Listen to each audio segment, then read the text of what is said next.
que fue el formador inicial, del cual yo tomé mucha filosofía y mucha parte estratégica, cómo la ha dominado. Él quizás era un entrenador adelantado a su tiempo.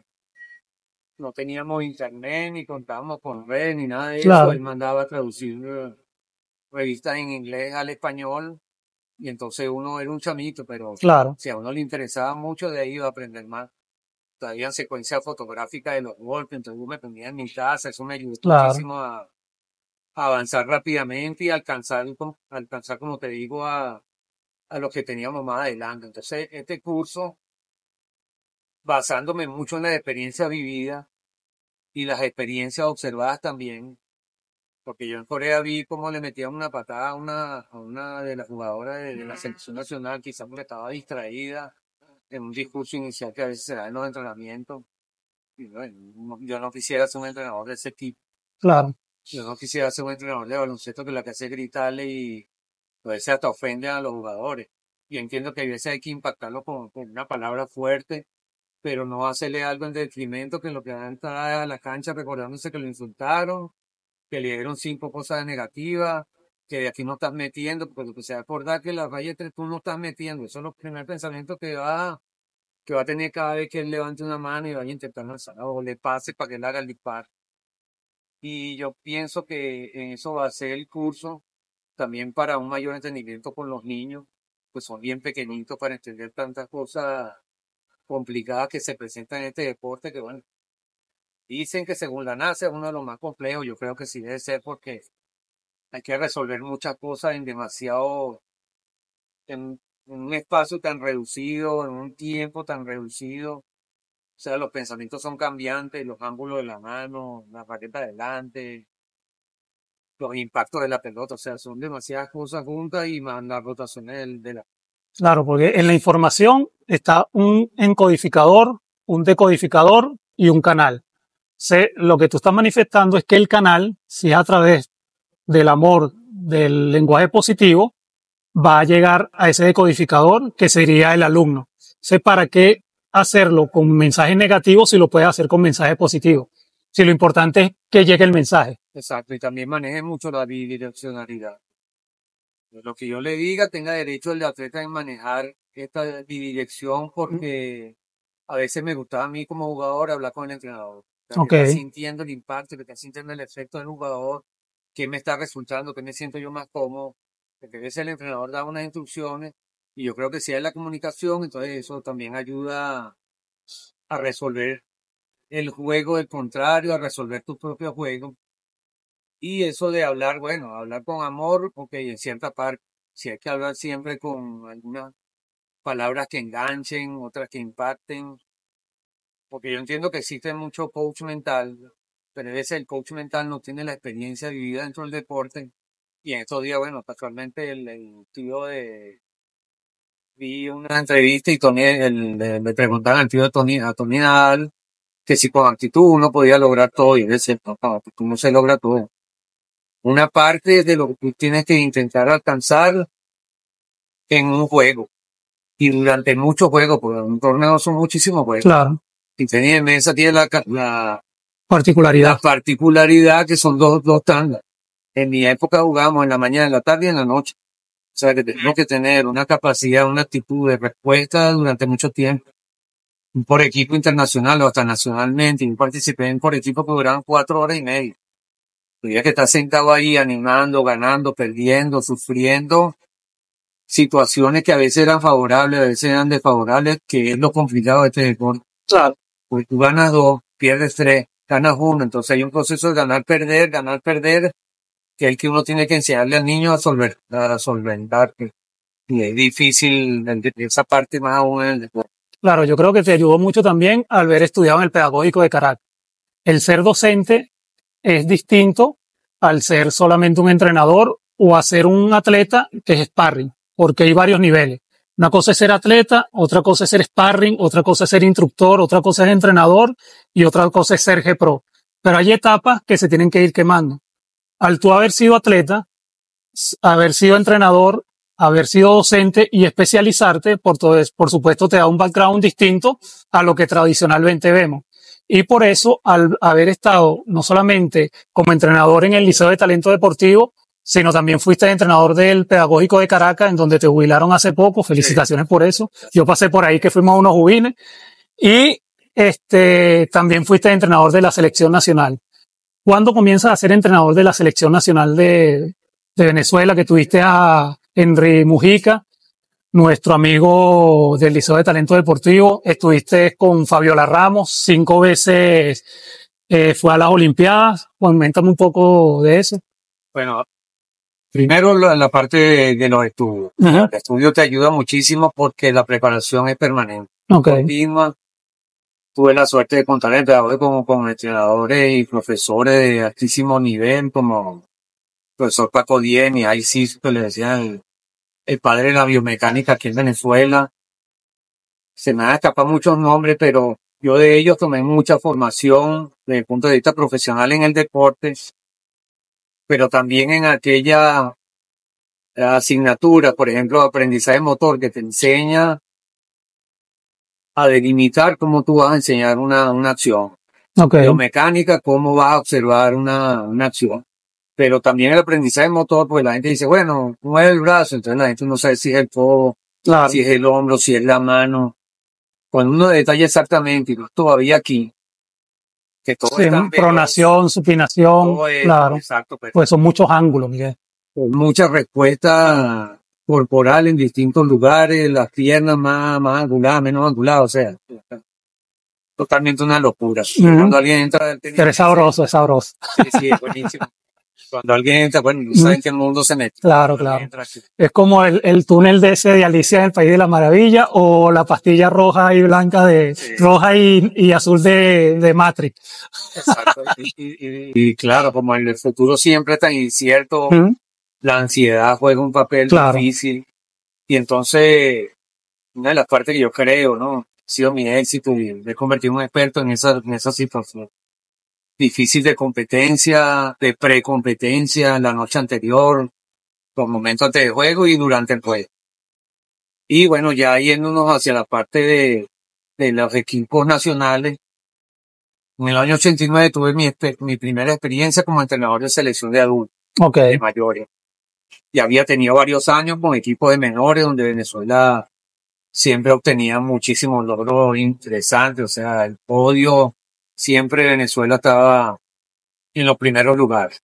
Cuando voy a este primer campeonato, viajo casualmente solo con los dos equipos. O sea, tenía que atender el equipo de varones y el equipo de mujeres simultáneamente a veces. Ok. Era bien difícil esa situación porque el nivel competitivo era muy elevado y los detalles siempre son Claro.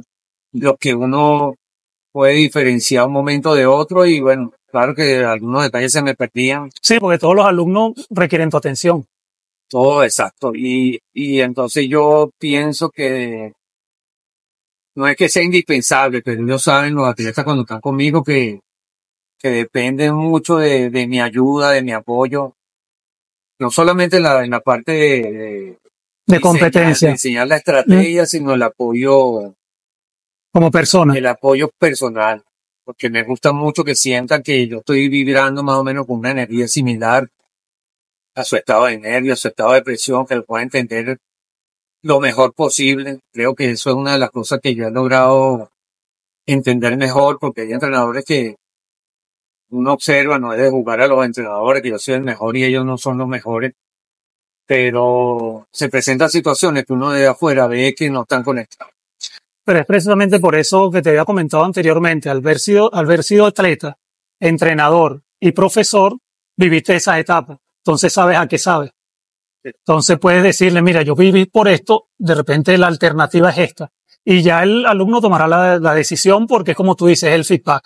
No es solamente una persona que está recibiendo, sino tú también escuchas lo que dice el atleta. Claro, incluso las alternativas emocionales. Yo tuve atletas que, Ricardo Lizardo, que fue un gran jugador de Carabobo, que fue campeón nacional en todas las categorías. Yo recuerdo que le estaba en una competencia y ya se estaban jugando los individuales. Y él venía cansado porque era el primer jugador y en equipo tiene un desgaste importante en el juego, doble, etcétera. Antes se jugaba el individual al final, ahora hubo un cambio ahí en esa estructura.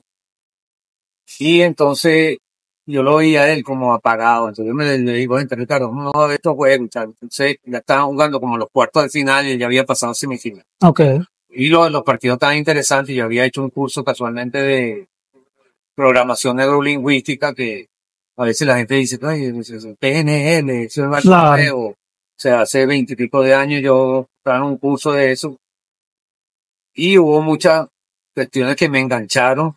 Incluso la palabra enganche se utiliza dentro claro. del curso, Anclaje también se utiliza mucho. anclaje. Y entonces yo me llevo a Ricardo a la tribuna y el estadio lleno, creo que era en Colombia, algo así. Y estaban unos partidos bien importantes y yo le decía, mira, usted está en semifinal, o sea, tienes chance de llegar a la final. Y esa emoción se la lleva el que está metido allá adentro. Está sentado aquí afuera, es uno más observador, aplaude, pica, se queda callado.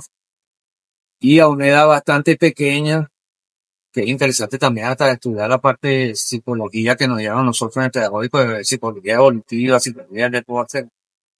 Tú vas delimitando cada edad, cada muchacho, cada necesidad. Claro. Y entonces yo lo fui metiendo como en el contexto del ambiente de una semifinal y una posterior final. Y bueno, hubo la final del torneo.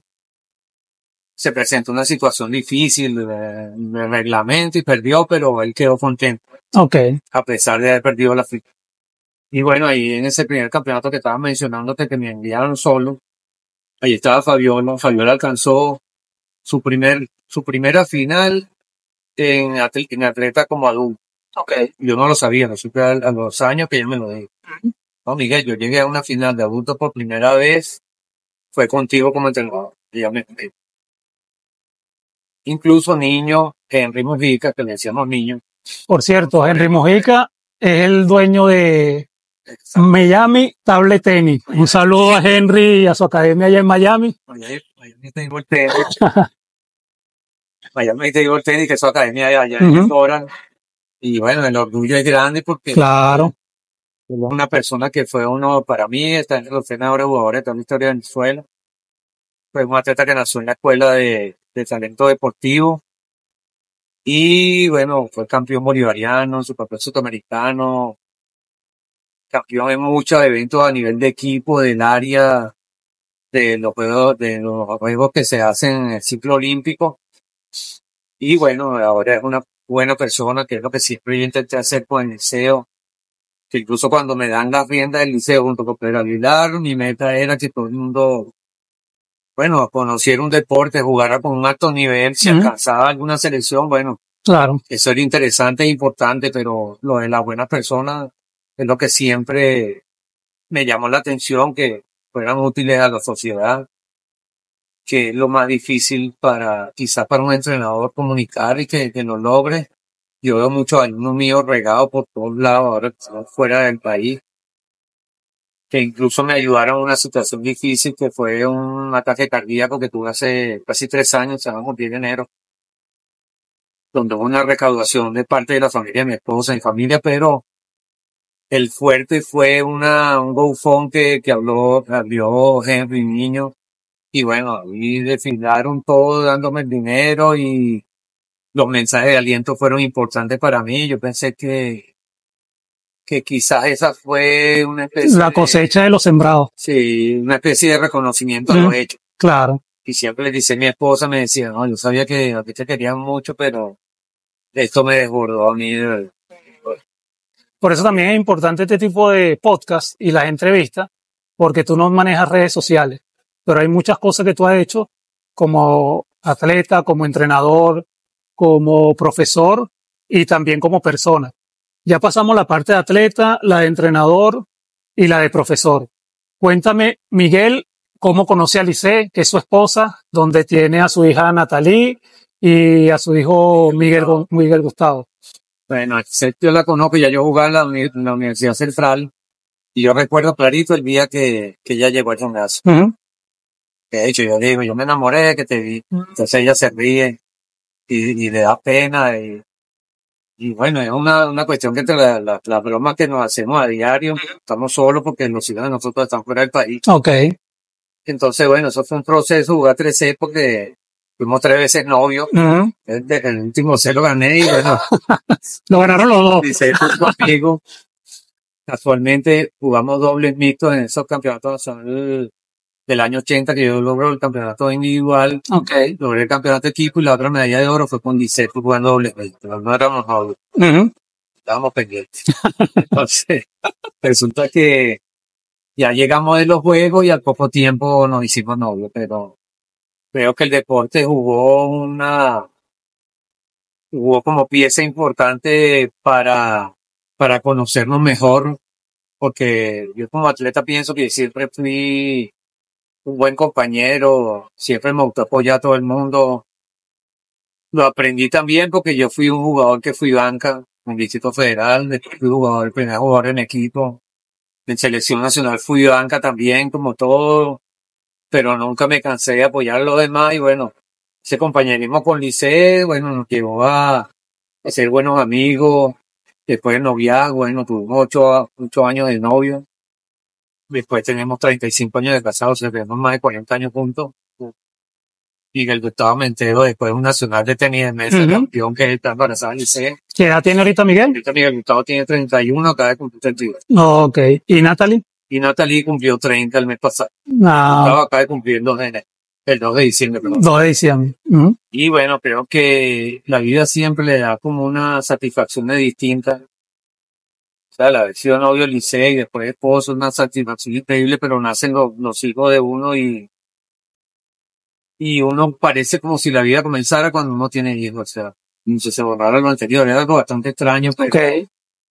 creo que también crié dos chamos espectaculares. O sea, en mi proceso de hospitalización, mi hijo jugó papel importante con la recolección. Recordemos que era niño desde fuera de Estados Unidos, estaba Claro, aquí, algunos ayudaban, todo era digital, mi esposa pendiente y eso dio cierta calma a Lisette. claro. Bueno, incluso el que primero que llega a la clínica eres tú.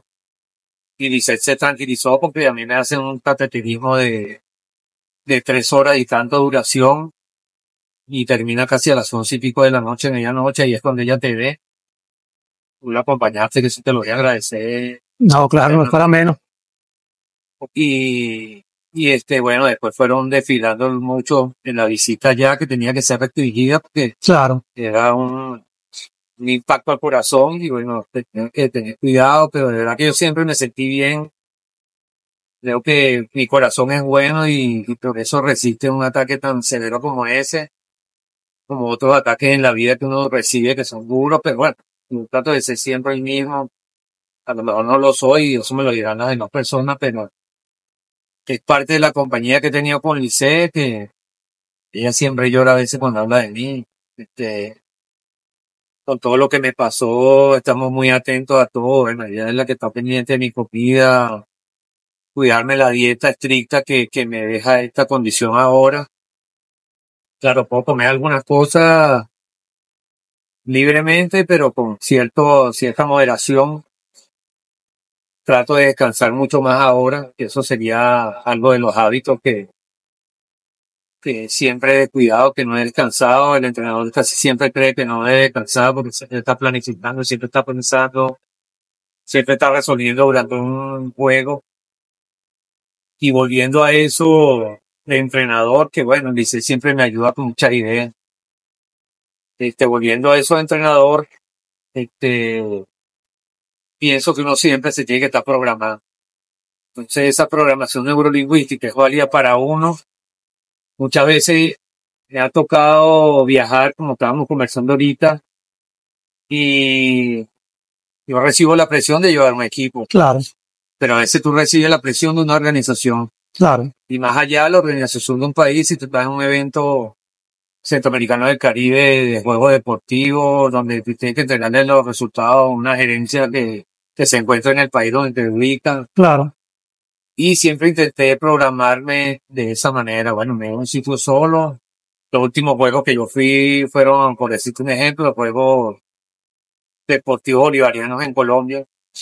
Entonces a mí me gusta mucho la playa y cada paso que nos daba mi equipo, que era el femenino ese instante, era importante y tenía que ser bien cuidado. Bueno, me iba para la playa, me bañaba, claro, cuando tenía tiempo, quería planificar con el sonido del mar, que siempre mi abuelita me decía, respira, llévate el mar en tu pulmón. Entonces, Hay terapias que son famosas ahora, pero mi abuelita me las implementaba. Claro, Antes de claro. que mi abuela